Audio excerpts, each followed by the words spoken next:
오늘 우리가 보게 될 이 본문의 말씀은 성전에서 나오는 물에 대한 에스겔이 보았던 환상입니다.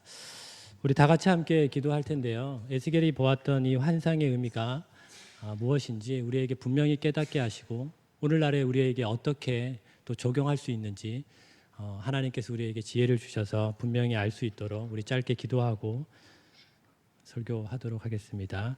기도하겠습니다.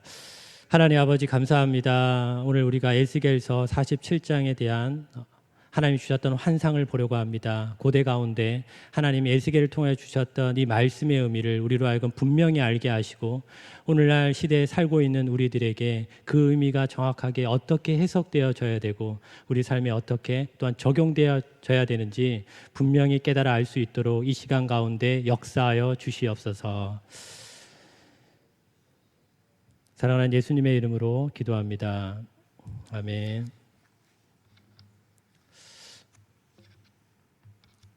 우리 다 같이 이 본문의 말씀을 함께 읽도록 하겠습니다. 시작. 그가 나를 데리고 성전 문에 이르시니 성전의 앞면이 동쪽을 향하였는데 그 문지방 밑에서 물이 나와 동쪽으로 흐르다가 성전 오른쪽 제단 남쪽으로 흘러내리더라. 그가 또 나를 데리고 북문으로 나가서 바깥길로 꺾여 동쪽을 향한 바깥문에 이르시기로 본즉 물이 그 오른쪽에서 스며 나오더라. 그 사람이 손에 줄을 잡고 동쪽으로 나아가며 천척을 측량한 후에 내게 그 물을 건너게 하시니 물이 발목에 오르더니 다시 천척을 측량하고 내게 물을 건너게 하시니 물이 무릎에 오르고 다시 천척을 측량하고 내게 물을 건너게 하시니 물이 허리에 오르고 다시 천척을 측량하시니 물이 내가 건너지 못할 강이 된지라. 그 물이 가득하여 헤엄칠 만한 물이요 사람이 능히 건너지 못할 강이더라. 그가 내게 이르시되 인자야 내가 이것을 보았느냐 하시고 나를 인도하여 강가로 돌아가게 하시기로 내가 돌아가니 강 좌우편에 나무가 심이 많더라. 그가 내게 이르시되 이 물이 동쪽으로 향하여 흘러 아라바로 내려가서 바다에 이르리니 이 흘러내리는 물로 그 바다의 물이 되살아나리라. 이 강물이 이르는 곳마다 번성하는 모든 생물이 살고 또 고기가 심이 많으리니 이 물이 흘러 들어가므로 바닷물이 되살아나겠고 이 강이 이르는 각처의 모든 것이 살 것이며 또 이 강가에 어부가 설 것이니 엔게디에서부터 에네글라임까지 그물 치는 곳이 될 것이라. 그 고기가 각기 종류를 따라 큰 바다의 고기같이 심이 많으려니와 그 진펄과 갯벌은 되살아나지 못하고 소금 땅이 될 것이며 강 좌우가에는 각종 먹을 가실나무가 자라서 그 잎이 시들지 아니하며 열매가 끊이지 아니하고 달마다 새 열매를 맺으리니 그 물이 성소를 통하여 나옴이라. 이 열매는 먹을 만하고 그 잎사귀는 약 자료가 되니라. 아멘. 바벨론 느부갓네살 왕이 예루살렘을 두 번째 침공했습니다.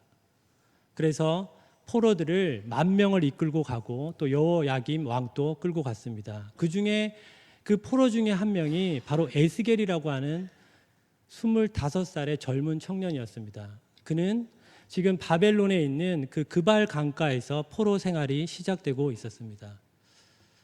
그 유다 백성들의 희망은 어떤 것이었냐면요, 아직까지 예루살렘 성전이 무너지지 않았다라는 것입니다. 그들에게 예루살렘의 성전의 의미는 무엇이냐면 하나님이 바로 거하시는 그곳입니다. 그렇기 때문에 그들이 가지고 있었던 희망은 바로 이것입니다. 1년이나 2년이 지나면 우리는 곧 고국으로 돌아갈 거야라는 그 희망을 붙잡고 있었습니다. 거기에 부추겨서 거짓 예언자들도 똑같이 이야기를 합니다. 이 바벨론의 그 포로 생활은 그렇게 오래 걸리지 않을 것이다, 곧 석방될 것이다 라고 거짓 예언을 하고 있었습니다. 그들은 그것을 너무나 붙잡고 싶을 만큼 너무나 절망적인 상황 가운데 지금 놓여 있는 것입니다. 이것이 바로 에스겔이 처하고 있는 환경입니다.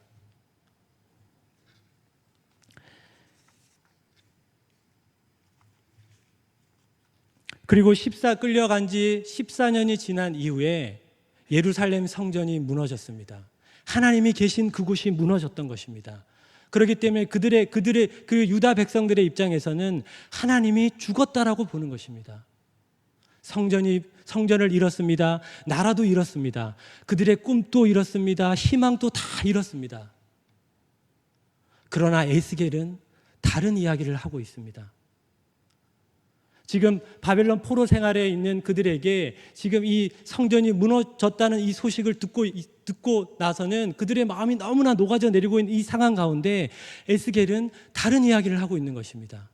하나님이 살아계시다라고 이야기를 합니다. 성전이 무너졌지만 예루살렘 성전은 다시 재건된다라고 이야기를 합니다. 지금 이 바벨론의 포로 생활이 영원히 있는 게 아니라고 이야기를 합니다. 하나님의 위로가 있을 것이라고 지금 이야기를 하고 있습니다. 과연 무엇이 에스겔로 하여금 이토록 다른 생각을 갖게 했을까요?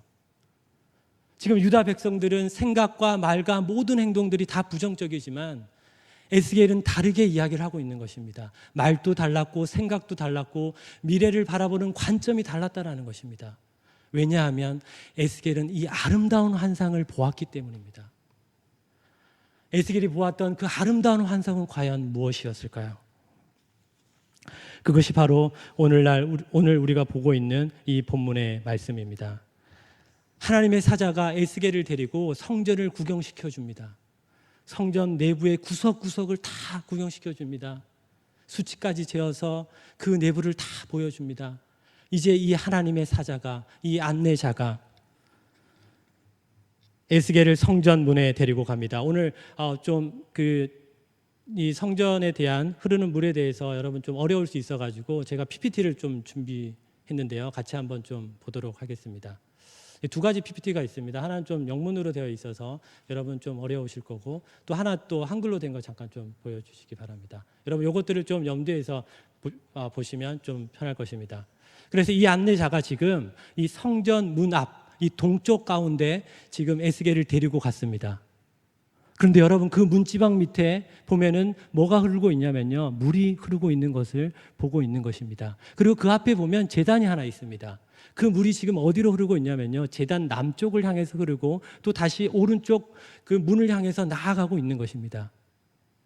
그래서 이 안내자가 지금 다시 또 어떻게 데리고 가냐면요, 이 동쪽 문이 닫혀져 있다 보니까 이 북쪽 문을 향해서 쭉 나가가지고 바깥들 그 담을 넘어가지고 다시 맨 끝에 있는 동쪽에 있는 그곳에 에스겔을 데리고 갑니다. 그리고 에스겔은 지금 그걸 보고 있는 것입니다. 이 물이 그곳까지 흘러 내려가고 있는 것을 보고 있습니다. 그러면서 이 안내자가 줄자를 가지고 지금 문지방부터 흘러내렸던 그 물을 재기 시작합니다. 1,000척을 잽니다. 1,000척은 약 500m가 됩니다. 그러더니 이렇게 이야기를 합니다. 에스겔아, 이쪽으로 건너오게 하십니다. 건너라가 아닙니다. 건너게 하시는 것도 바로 그분이라는 것입니다. 그러면서 순종을 하고 발을 내딛습니다. 근데 그 물이 어디까지 오냐면요, 이제 발목까지 내딛고 있습니다. 그러면서 다시 이 안내자가 또다시 줄을 가지고 그 물이 흐르고 있는 동쪽으로 흐르고 있는 그곳 가운데 또다시 잽니다. 1,000척을 잽니다. 이제 한 1km가 되었습니다. 그러더니 에스겔에게 건너오게 하십니다. 에스겔은 순종해서 또다시 건너갑니다. 근데 그 물이 지금 어디까지 찼나요? 바로 무릎까지 차고 있는 상황입니다. 그러더니 또다시 1,000척을 잽니다. 건너오게 하십니다. 1.5km까지 갔는 상황입니다. 건너오라고 하십니다. 그 물은 이제 허리까지 찹니다. 또다시 1,000척을 잡니다. 4,000척을 잰 것입니다. 바로 2km까지 그 물이 흘러내려가고 있습니다. 그런데 지금 이때 6절에 보면은 뭐라고 얘기하냐면,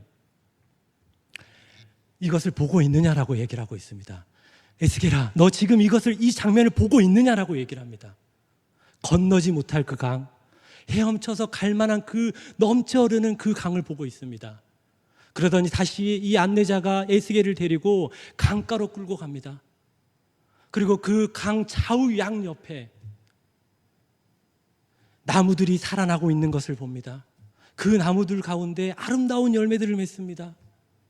사시철철 내내 아름다운 열매들을 맺고 그 잎사귀는 치료의 열매가 되고 있었습니다. 그리고 다시 이제 그 강가 가운데 흐르고 있는 그 물 가운데 동쪽으로 흐르고 있는 그 물이 지금 어디로 내려가고 있냐면요, 아라바로 내려가고 있습니다. 아라바로 내려가고 있다는 것은 뭐냐면 바로 사해 바다까지 내려가고 있다는 것입니다. 여러분, 사해 바다는 여러분도 잘 아실 것입니다. 바로 죽은 바다입니다. 그런데 이 물이 이 죽은 바다까지 내려가고 나니까 그 물이 다시 되살아납니다.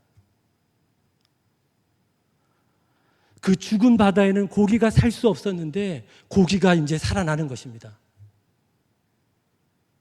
엔게디에서부터 에네글라임까지, 여기는 바로 사해 바다가 있는 한 동네인데, 그곳이 이제는 어떻게 되냐면 고기도 종류별로 다 살고 하니까 어부들이 와서 고기를 잡고, 거기가 바로 고기 잡이 어장이 되어가고 있는 상황인 것입니다. 바로 이 에스겔은 이 환상을 지금 보고 있습니다. 어떤 환상이었습니까? 문지방 밑으로 해서 물이 흘러내려가고 있는 그것이 죽었던 사해바다가 다 살아나고, 강 좌우의 양옆에, 강가 양옆에 나무들이 자라고, 아름다운 나무들이 자라고, 그것이 치루의 열매로 되고 있는 이 아름다운 그 황홀한 장면을 보고 있는 것입니다. 이것을 보았기 때문에 에스겔은 다른 말을 할 수 있었다라는 것입니다. 그렇다면 에스겔이 보았던 이 환상은 세 가지 의미를 가지고 있습니다. 한 가지의 환상이지만 세 가지의 의미를 가지고 있습니다. 바로 첫 번째 의미는 무엇이냐면요, 에스겔이 보았던 이 환상의 첫 번째 의미는 바로 이것입니다. 지금 예루살렘 성전은 무너졌습니다. 하나님이 죽었다라고 생각하고 있습니다. 나라도 잃었다라고 생각하고 있습니다. 그런데 우리가 성경을 보면 알고 있듯이 어떤 일이 벌어지냐면요, 에스라와 느헤미야를 보게 되면 예루살렘 성전이 다시 재건되는 것을 볼 수가 있습니다. 그리고 그것은 바로 이루어졌다라는 것입니다. 그러나 그들에게는 그것이 장차 일어날 미래의 일이었습니다. 그러나 우리는 그것을 지금 보고 있고 일어났던 시대 가운데 살고 있는 것입니다. 하나님이 말씀하신 것이 바로 행하고 있다는 것을 보고 있다라는 것입니다. 여러분, 이것을 믿고 계십니까? 바로 이것이 이루어졌다라는 것입니다. 두 번째 이 환상이 가지고 있는 의미는 바로 이것입니다. 신약 시대에 살고 있는 우리들은 그러니까 예루살렘 성전에 하나님이 계셨는데, 하나님이 계신 곳이 성전입니다. 근데 우리는 예수 그리스도를 믿고 있습니다. 그러면 성자 하나님을 우리는 모시고 살고 있다는 것입니다. 그러면 예수님을 모시고 있는 우리가 바로 성전이 된다라는 것입니다. 예수님을 믿는 너희에게 생수의 강이 흘러넘친다라고 이야기를 하고 있습니다. 바로 이것을 가지고 있는 의미를 내포하고 있습니다. 그래서 여러분, 우리가 한번 보십시오. 예수 그리스도의 복음이 전파되는 곳마다 죽었던 사람들이 살아나는 것들을 우리는 지금 보고 있는 시대에 살고 있습니다. 그것을 체험하고 있는 시대에 살고 있는 것입니다. 우리에게는 그것이 일어나고 있는 세대입니다. 에스겔은 그것을 환상으로 보았지만 우리는 실제로 보고 있는 시대에 살고 있습니다. 하나님이 말씀하신 그것이 그대로 이루어지고 있습니다. 세 번째 가지고 있는 의미는 바로 이것입니다. 새하늘과 새 땅에, 예수님께서 새롭게 재건할 새하늘과 새 땅을 내다보고 있는 아름다움입니다. 이것은 아직 우리에겐 이루어지지 않았습니다. 그러나 그것은 반드시 이루어질 것입니다. 강가 좌우 양옆에 아름다운 나무들이 자라나고, 그리고 그것을 사시철철 내내 우리가 먹으면서 그것들을 지금 내다보고 있는 이 아름다운 지금 환상입니다. 그럼 이것이 과연 어떤 의미가 있을까요? 바벨론 포로 생활에 있는 그들에게 영원한 나라가 있다라는 것입니다. 영원한 나라를 소유하고 그들이 있다라는 것입니다. 포로 생활을 지금 하고 있지만 너희는 하나님의 자녀라는 것입니다. 우리가 이 땅 가운데 살고 있지만 우리는 하나님의 택한 백성이라는 것입니다. 이것이 얼마나 큰 위로가 되었을까요? 그렇다면 이 세 가지 의미를 가지고 있는 이 환상이 오늘날 우리에게 과연 어떤 의미가 있을지 두 가지를 이제 제가 이야기하려고 합니다. 바로 첫째는 생명의 근원이 하나님이라는 사실입니다. 지금 그 물이 흘러나가고 있는데 그 물이 어디서 흘러나가고 있냐면요, 성전 문지방 밑에서 흘러나가고 있습니다. 하나님이 계신 그곳에서 흘러나가고 있습니다. 생명의 근원이 바로 하나님이라는 사실입니다.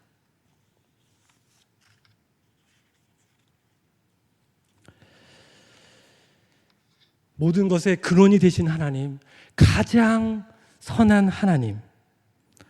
그래서 우리가 인생을 아름답게 사는 것 중에 하나가 뭐냐면 하나님 자신 안에서 우리가 살고 있다는 것들을 아는 것입니다. 야고보서 1장 17절에 보면요, 이런 말씀이 있습니다.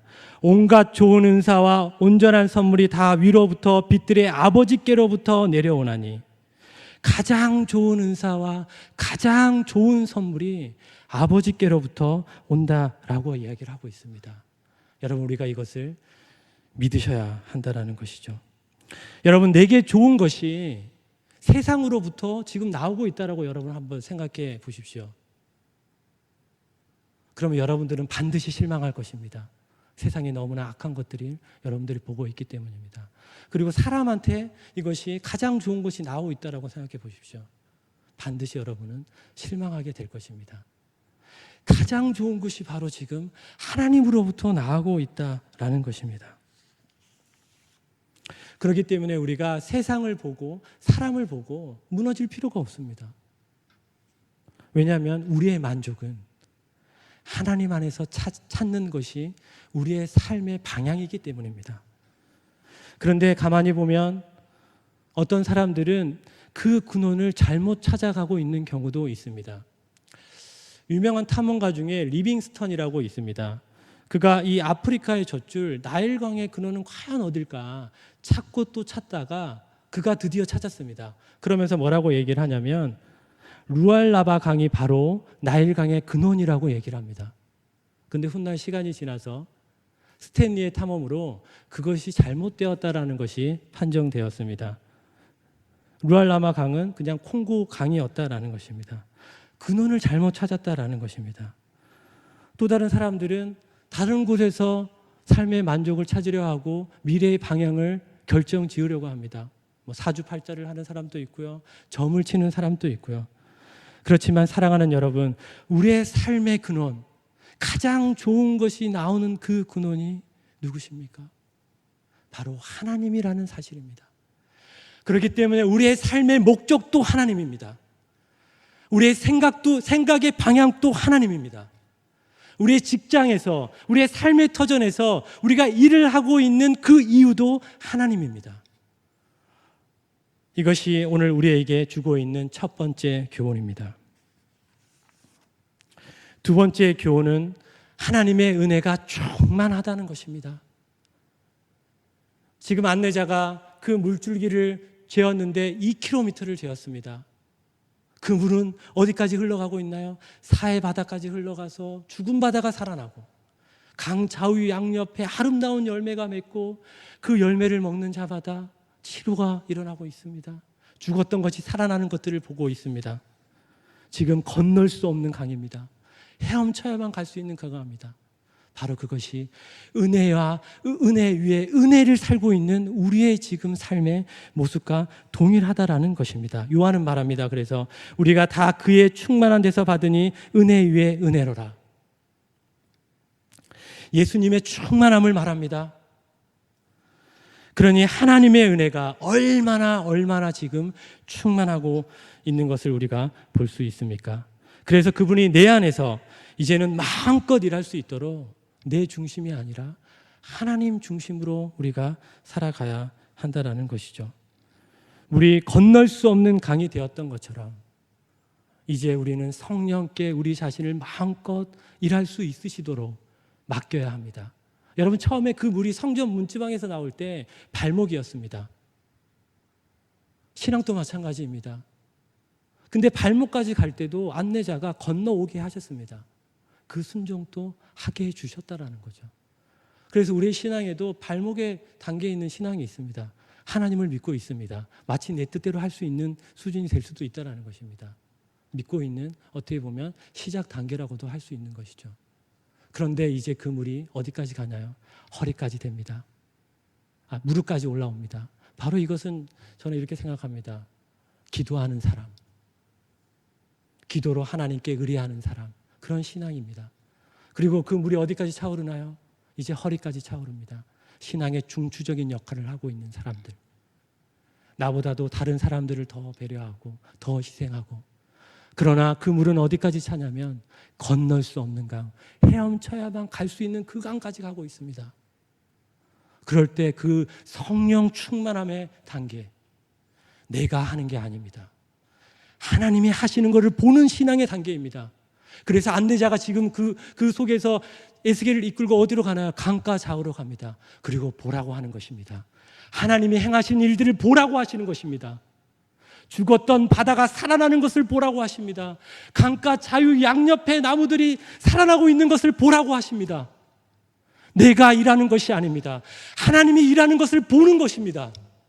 그것이 바로 신앙이 하나님 앞에 전적으로 맡겨졌던 성령 충만의 신앙을 이야기하고 있는 것입니다.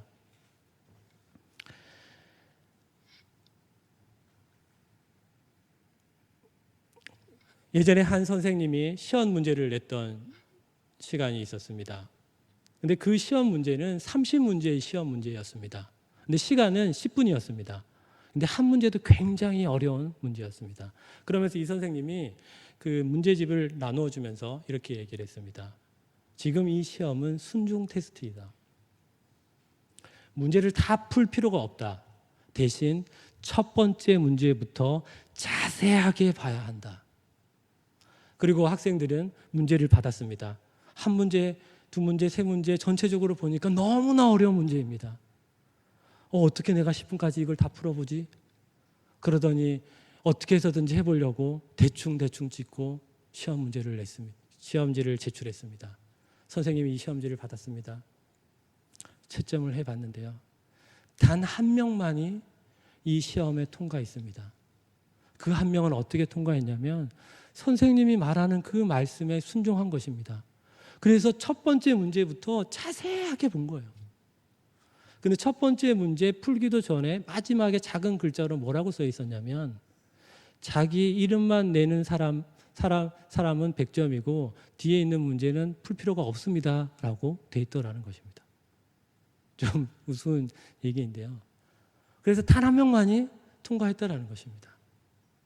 제가 왜 이 얘기를 하냐면요, 하나님도 동일하게 우리에게 이렇게 말씀하고 있을지 모르고 있다는 것입니다. 우리의 이름만 써서 내라고 합니다. 너희가 그 문제를 풀 필요가 없다라고 얘기를 합니다. 하나님이 그 문제를 푸시겠다라는 것입니다. 그런데 내가 그 문제를 풀려고 하기 때문에 인생이 힘들어지는 것입니다. 자녀들을 양육합니다. 아, 그래, 내가 해야지. 일을 다닙니다. 일이 너무나 많습니다. 내가 해야 됩니다. 그러면서 이렇게 이야기를 합니다. 성경 볼 시간이 없습니다. 기도할 시간이 없습니다. 예배드릴 시간이 없습니다. 우리의 신앙은 내가 푸는 것이 아니라 하나님이 푸시는 것입니다. 그래서 우리는 하나님 앞에 나와서 하나님, 이 상황에서는 어떻게 우리가 풀어내야 합니까? 하나님께 묻고 또 묻는 것이 우리의 신앙입니다. 그럴 때 지혜가 임합니다. 그럴 때 용기가 생깁니다. 그럴 때 힘이 생깁니다. 그럴 때 희망이 보입니다. 그럴 때 나도 살고 주변도 다 사는 것을 경험하게 됩니다. 그것이 오늘 에스겔이 보았던 이 환상이 주는 우리에게 의미입니다. 성전 문지방 밑으로 흘러갔던 그 물이 죽었던 바다를 살려내고 거기에 죽었던 고기들이 다 살아나고 생물이 살아나고 강가 자유 양옆에 아름다운 열매들이 맺어지고 치료의 잎사귀들이 맺어지는 이 광경이 바로 그분이 하신다는 것입니다. 우리는 그것을 보는 것입니다. 그래서 다가오는 이 추석 가운데 남아있는 우리의 삶의 여정 가운데 우리도 동일하게 에스겔이 보았던 이 환상처럼, 환상해주는 이 교훈처럼 나도 살고 주변을 다 살리는 사랑하는 성도님들이 되시기를 축복합니다.